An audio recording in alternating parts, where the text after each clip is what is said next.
have taken place.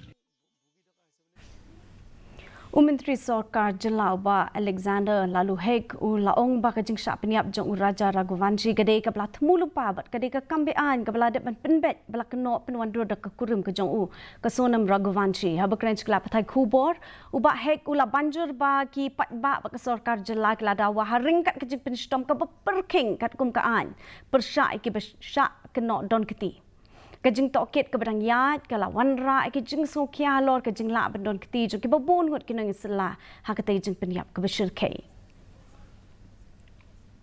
So this is a pre-planned and organized crime. It is initiated by the Sonam Onni, the Sonam Raghuvanshi, the wife of late Raja Raghuvanshi. This is a pure organized and a pre-planned crime. They want from, I think, maybe right from beginning, they want to eliminate the Raja Raghuvanshi. Kumshi bentaban penklan yakila